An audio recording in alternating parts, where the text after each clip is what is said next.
If you think you own the same military grade as special forces do, you're wrong. It's better and cheaper. And the reason the tactical industry doesn't want you to know that isn't about secrecy. It's about margin. The real gap between you and an operator was never the equipment. Walk into any gun show or tactical outfitter and you'll hear the same pitch. Operator grade. Field tested by special forces. Trusted by the men who do this for real. It's designed to make you feel one purchase away from their level of readiness. That pitch has a problem. Operators aren't running around with better gear than you'll ever own.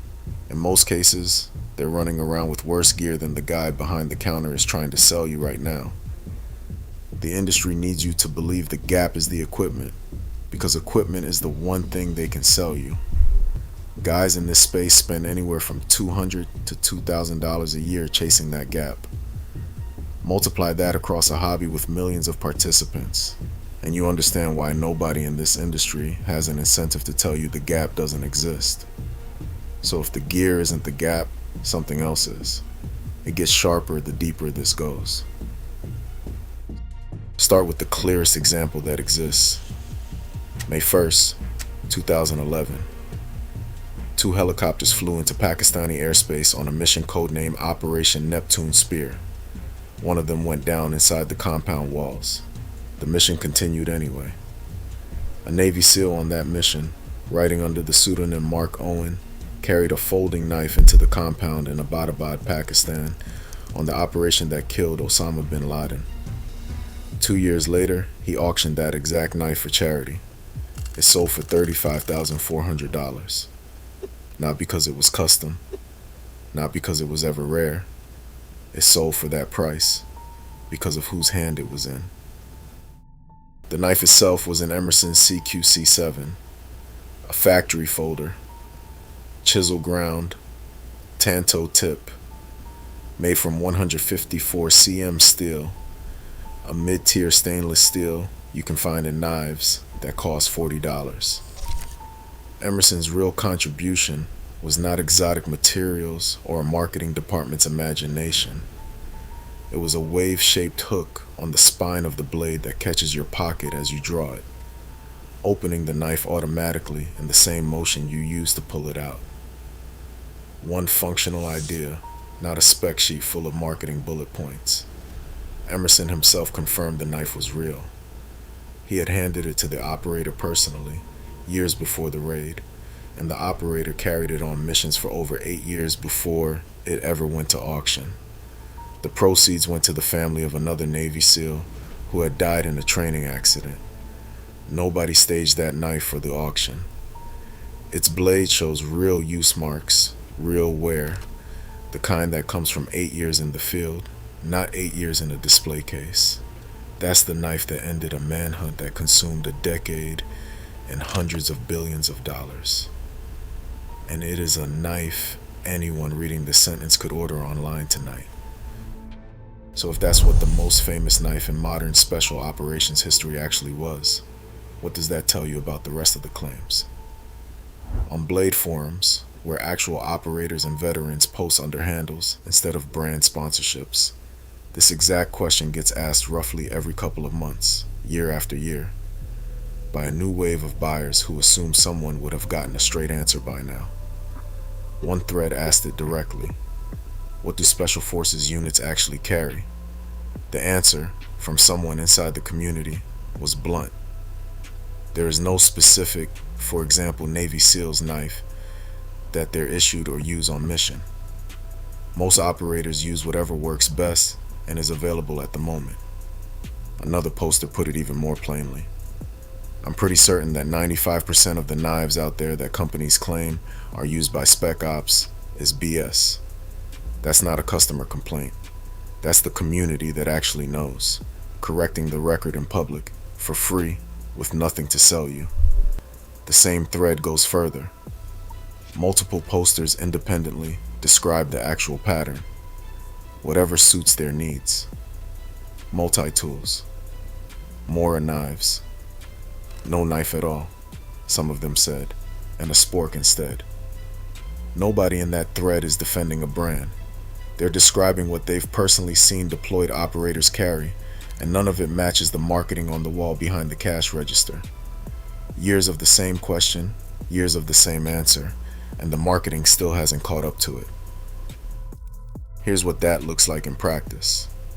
A retired Marine officer recalled training alongside a Special Forces detachment out of Fort Devens. At some point during the week, one of the Green Beret sergeants asked the trainees to guess what knife every Green Beret carries.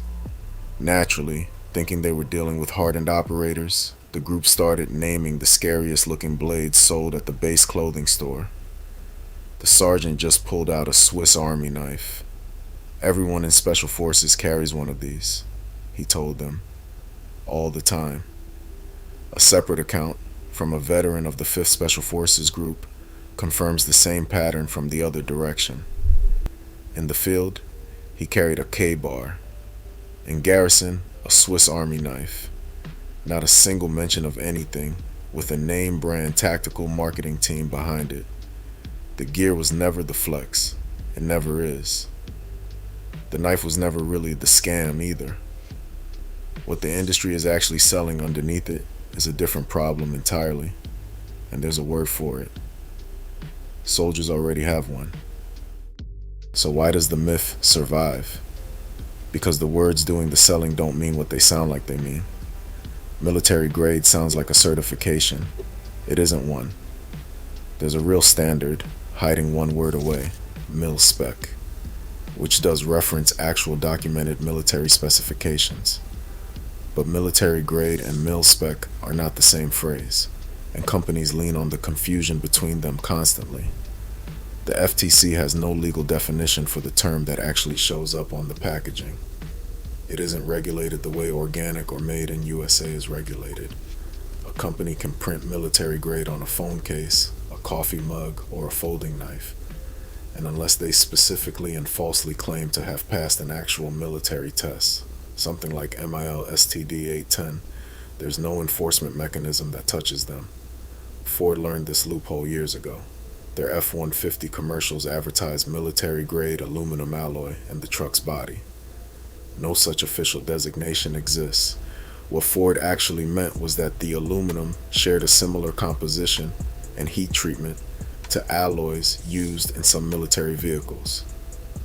That's it. That's the entire basis for the claim. The word doesn't require a test. It doesn't require a certificate. It requires a marketing department willing to type it. Compare that to what happens when a real defense contractor lies.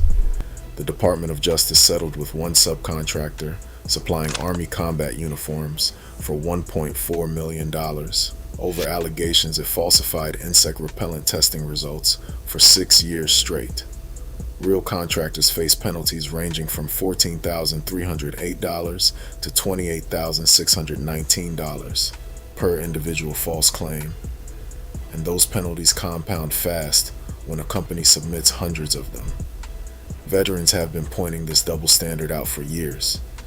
Actual military-issued equipment, one veteran noted publicly, is often procured for cost effectiveness first, not for being the most impressive gear on the shelf. The stuff that's genuinely built for the military rarely gets marketed with the phrase at all. It doesn't need to. Actual defense contractors get audited, inspected, and held to specification numbers that exist on paper somewhere in a DFARS clause.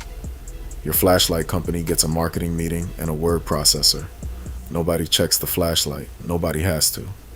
There's no agency whose job is verifying that a phone case survived a drop test. It claims to have survived, and until a lawsuit or a viral video forces the issue, there never will be. The company selling you a military-grade phone case faces nothing. Same words, completely different accountability. Which is exactly why brand ownership tells the same story once you follow the money instead of the label. Gerber started in 1939 as a Portland, Oregon ad agency owner, mailing kitchen knife sets to his clients as Christmas presents. That's the origin of a brand now printed on more so-called military-grade knives than almost any other name in America. It has been owned by Fiskars, a Finnish company, since 1987. Production started shifting to contract factories in China in the early 1990s, a few years after the Fiskars purchase. Most of that catalog now comes from those factories. Not all of it. By one independent count, roughly 22% of Gerber's current lineup is still built in their Portland, Oregon facility. But the marketing doesn't tell you which 22% you're getting. It just tells you it's military grade and lets you assume the rest, because assuming the rest is what keeps the price up. Follow the ownership far enough on any of these brands, and it leads to the same place every time: someone else's balance sheet. Now here's the part the industry really doesn't want getting attention. There's a word for what they're selling you, and it didn't come from a marketing department. It came from the military itself. Soldiers call it being a guardo. It's not a compliment. A guardo is a soldier who spends an inordinate amount of his own money on fancy gear, weapon lights, custom rucksacks, GPS watches, despite having little to no tactical need for any of it. It's mockery, coined by the same people the tactical industry claims to be channeling for you. And it works as an insult precisely because everyone in that world recognizes the behavior instantly. The guy loading his vest with accessories he'll never use in a real scenario, buying readiness the same way someone else buys a gym membership they'll never use twice. Military slang glossaries even gave the gear to a civilian cousin. Vet bros, tactical sunglasses, deployment grade gear, all style, none of it earned on a mission. The gear you're being sold as operator grade isn't solving an operator's problem. It's manufacturing a status one, and the people who'd actually earn that status are the first to make fun of it. Let's be fair about the other side of this though, because there's a real distinction hiding underneath the mockery.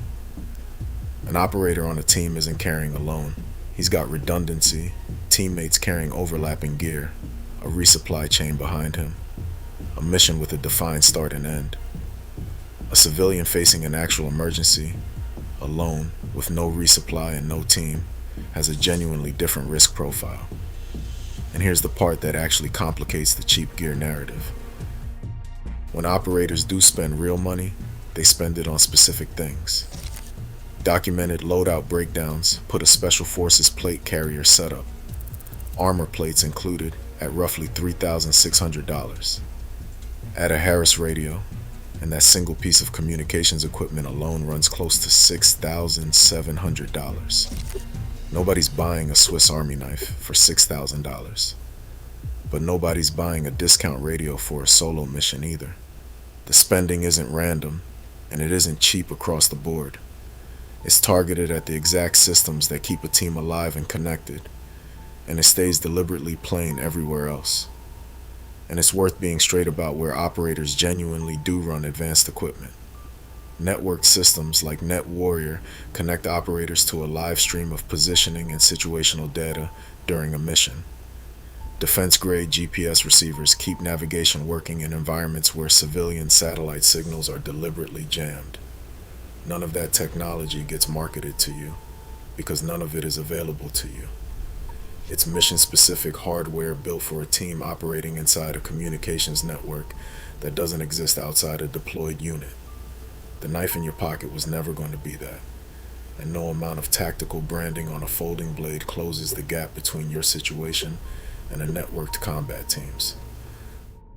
That's not an excuse to buy the $400 flashlight, but it is a legitimate reason some civilian gear choices should look different from an operator's field loadout. The scam isn't that you want more than a Swiss Army knife. The scam is that the industry isn't selling you a smarter answer to your actual situation. It's selling you the same status signaling a Gerdo gets mocked for, with a bigger price tag attached, and it's selling you that status on the wrong items. The knife, the multi-tool, the stuff a Gerdo shows off, not the stuff that actually keeps a team alive. That distinction is worth real money to somebody, which is exactly why an entire industry got built on blurring it. In 2016, 5.11 Tactical, the apparel and gear brand practically synonymous with the word tactical, sold 97.5% of its equity to Compass Diversified Holdings for $400 million. At the time of the sale, The company was pulling in roughly $293 million a year in revenue. Part of that revenue came from 5.11's own line of knives, most of them retailing between $40 and $80, designed by knife makers with real tactical credentials and sold under a brand that, by that point, had nothing to do with tactics and everything to do with a private equity spreadsheet. A business built on convincing men to buy the exact status the military mocks its own soldiers for chasing, and Wall Street noticed the profit in that psychology before you ever did. That's not an accident of good branding. That's a private equity firm reading a target audience's insecurity as a revenue line and pricing accordingly. That kind of money buys the kind of lawyers who know exactly how far a label can stretch before it becomes a legal problem. Here's the mechanism they're stretching. It's called the Berry Amendment. Federal law requires the Department of Defense to buy its textiles, clothing, and hand tools 100% domestic, no partial compliance, no percentage threshold, but only above a contract value of $150,000. Below that number, the requirement doesn't apply. There's no gray area built into the law itself.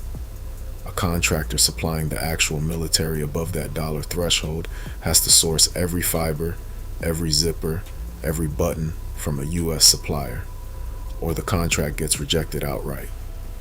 That threshold is exactly why a company can keep its military contract line built in an American factory under Berry Amendment law while selling you a visually identical civilian version made wherever it's cheapest. The retail version was never subject to the law in the first place because it was never sold to the Department of Defense. And domestic sourcing under that law isn't cheap. 100% American-made textile supply chain costs more at every step, from raw fiber to finished stitching, which is exactly why companies keep it walled off inside the government contract and nowhere near the consumer shelf. Same name on the box, same look on the shelf. Different law governing which one had to be built here, and you're not the customer the law was written to protect. So what actually separates gear worth owning from gear worth mocking?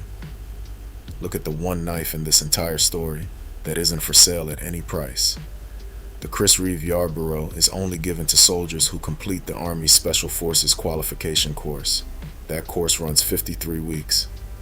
It includes survival, evasion, resistance, and escape training, advanced special operations techniques, a full foreign language requirement, and a staged invasion of a fictional country built specifically to test whether a candidate can operate under sustained engineered uncertainty. Only a fraction of the soldiers who start the course finish it. The knife shows up at the end, not the beginning. It's built plain. Simple steel, simple handle, nothing about it screaming for attention on a shelf. You cannot buy your way into owning one. It's not marketed as operator grade because it doesn't need to be. It's earned. Everything else in this category, every knife, flashlight, and pack claiming special operations pedigree while sitting on a retail shelf, is a purchase pretending to be an achievement. You can swipe a card for it in 30 seconds. Nobody swipes a card for a Green Beret. Here's the actual verdict, plainly stated. Special Forces operators really do carry simple, inexpensive gear, and that part of the myth holds up completely. Every source in this video says the same thing independently, from BladeForums threads to Quora answers, written by men who were actually there. That's not marketing repeating itself. That's a fact being confirmed from every direction at once. But copying their loadout item for item isn't the lesson, because your situation isn't theirs. No team, no resupply, no mission clock. Spend on the radio equivalent of your own situation. Skip the knife that's doing nothing but signaling. Every dollar you put toward looking operational is a dollar that didn't go toward actually being prepared, and the industry is counting on you never noticing the difference. They're counting on the label doing the thinking for you, so you never have to ask what the gear in your hand is actually built to do versus what it's built to make people assume about you when they see it. The gap was never the knife. It was never the equipment at all. It was always the industry selling you the exact behavior the operators themselves have a mocking name for. Before your next purchase, ask which one you're actually buying, function or the Guiardo tax. The word printed on half the gear you already own runs the same trick. That is the military grade video.